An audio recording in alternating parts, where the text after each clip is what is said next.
मध्य प्रदेश की मोहन यादव सरकार अब गौवंश वध को लेकर बहुत सख्त हो गई है। गौ परिवहन में लगे वाहनों को अब सरकार सीधे रास्तात कर आरोपियों को कड़ी सजा देगी। पुलिस प्रशासन मिलकर अब गौवंश के परिवहन के रास्तों की नाकेबंदी भी करने जा रही है। हाल में हुई गौवंश हत्या के मामलों में भी मोहन सरकार ने बहुत कड़ा रवैया अपनाकर संदेश दिया है कि गौवंश वध से जुड़े लोगों से सख्ती से निपटा जाएगा। देखिए हमारी ये रिपोर्ट। गौ तस्करी पर लगाई लगाम, अवैध परिवहन पर लगेगा विराम।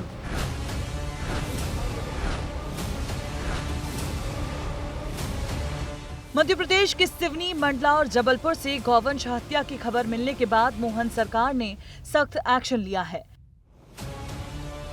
अब प्रदेश में गौवंशों की तस्करी करना भारी पड़ेगा।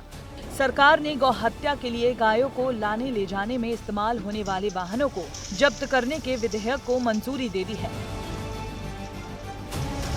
कलेक्टर अब उनके वाहन राजसात यानी जब्त कर सकेंगे।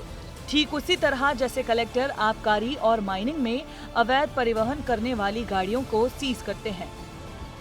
ये अधिकार भी कलेक्टर को दे दिए गए हैं कि जब भी कोई गोवंश का परिवहन करे तो जिस प्रकार आबकारी में और माइंस के अंदर राजसात करने का अधिकार है जिलाधीश को, वैसे ही अधिकार आज गोवंश परिवहन पर भी माननीय कलेक्टर महोदय को यह अधिकार दिए हैं कि वे गोवंश के परिवहन की गाड़ी को राजसात कर सकें।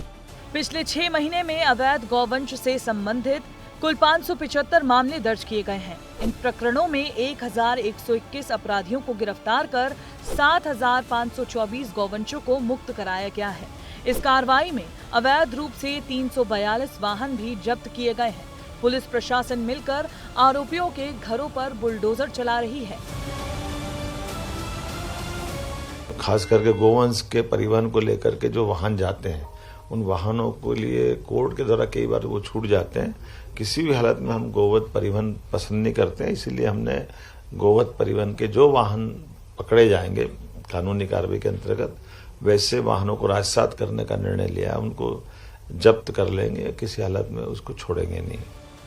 सीएम डॉक्टर मोहन यादव के निर्देश के बाद पुलिस मुख्यालय 10 सालों में गौवंश के अवैध परिवहन के ट्रेंड और रूट्स पर मंथन कर कार्य योजना की तैयारी कर रहा है, जिसके आधार पर पुलिस एमपी के साउथ और वेस्ट बॉर्डर पर पैनी नजर रख रही है।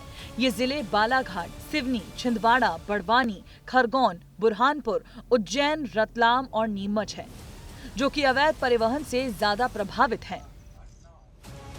अब आपको ये जानना भी जरूरी है कि आखिर सरकार गौवंश को लेकर इतनी सख्त क्यों हो रही है। तो बता दें कि 2 जुलाई 2024 को छिंदवाड़ा में हिंदूवादी संगठन ने गौवंश से भरा हुआ एक ट्रक पकड़ा है। इसी दिन देवास में गौवंश से भरे पिकअप को पुलिस ने पकड़ा है। 27 जून 2024 को बिलासपुर में बछड़े को कार से कुचल दिया गया था। 21 जून 2024 को मुरैना में घर में गाय काटते हुए दिखे थे। 23 जून 2024 को दुर्ग में सड़क पर बछड़े का कटा हुआ सिर मिला था। इसी दिन जबलपुर में बोरे में गाय का सिर मिला था। 20 जून को सिवनी में 60 से ज्यादा गायों की हत्या का मामला सामने आया था। ये मामले बताते हैं कि कहीं तो वाकई गौ तस्करी की जा रही है और कहीं हिंदू मुस्लिम दंगे भड़काने की कोशिश। सरकार अपनी ओर से पूरी कोशिश कर रही है। इस बीच मंदसौर के लोगों ने सामाजिक मिसाल भी पेश की है। मुस्लिम समुदाय ने ये फैसला लिया है कि मंदसौर के मुल्तानपुरा में अगर कोई परिवार गौ तस्करी जैसी घटनाओं में शामिल मिलता है तो समाज उसका बहिष्कार करेगा। ब्यूरो रिपोर्ट, विस्तार न्यूज। दरअसल मध्य प्रदेश से होकर बड़े पैमाने पर गौवंश को वध के लिए ले जाया जाता है। आमतौर पर लुक छिपकर ऐसे किए जाने वाले मामलों में अब जब हादसा होता है तब प्रशासन को जानकारी लगती है, परंतु मोहन सरकार इस मामले में कोई ढिलाई देने के पक्ष में नहीं है। गौवंश परिवहन का मामला संज्ञान में आते ही अब कड़ी कार्रवाई लगातार की जा रही है।